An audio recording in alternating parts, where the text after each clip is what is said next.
Houston Integrity, splashdown, sending post-landing command now.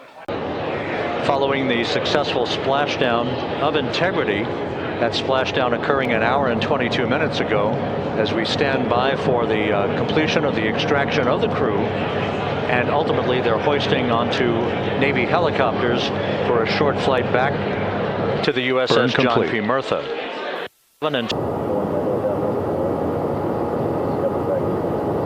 We copy, we see him.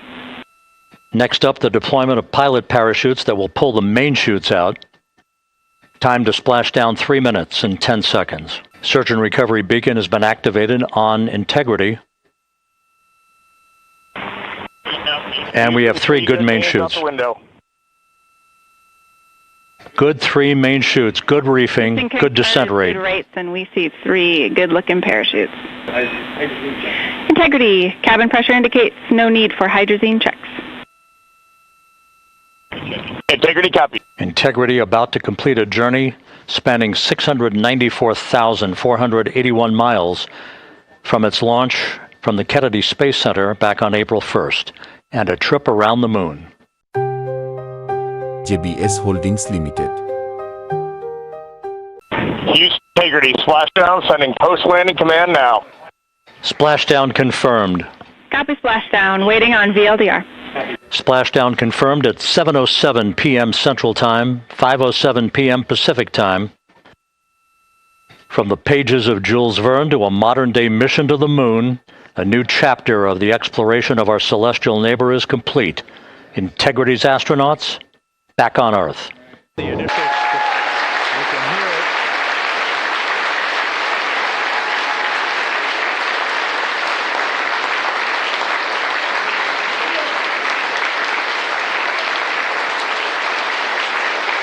Jubilation here in the flight control room. The first crew member is out of Integrity. Jubilation here in the flight control room. The first crew member is out of Integrity.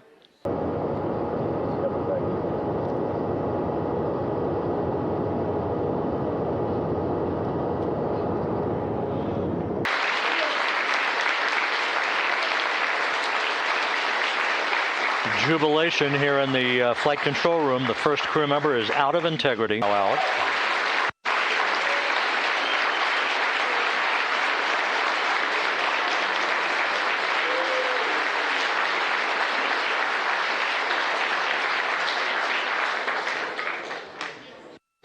And now standing by for the commander, Reed Wiseman, who will be last out of his ship.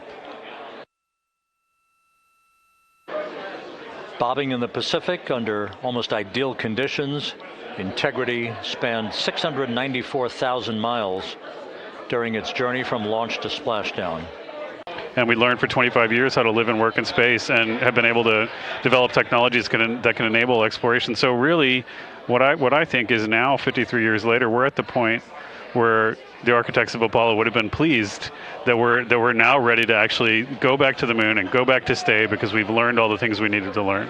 We really thank you for joining us, Amit. Amit Kshatriya, NASA's Associate Administrator, as we begin to hoist the crew onto the helicopters to head back to the recovery ship. Thank you very much. Thank you, congratulations, Amit.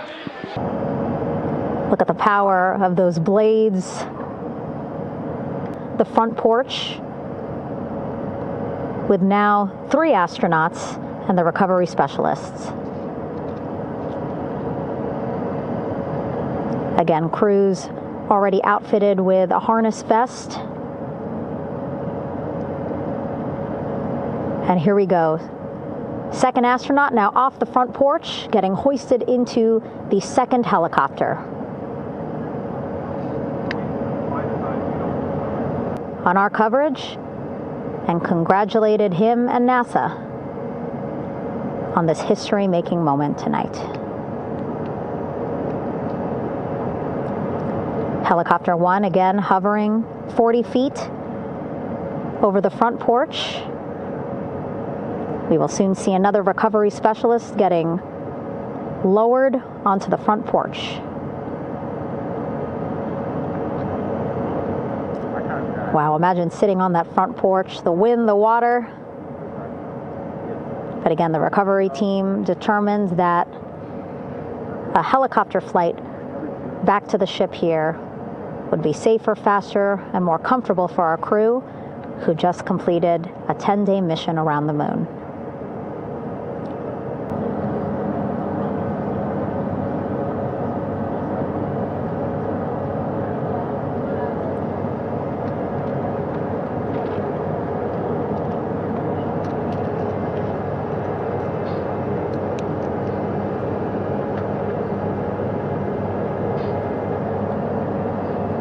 The last astronaut, Commander Reed Weissman,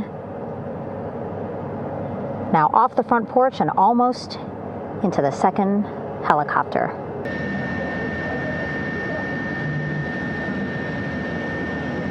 Again, we splashed down in the Pacific Ocean just after 5 p.m. Pacific time here. It's a requirement by NASA to be able to get the crew out of Orion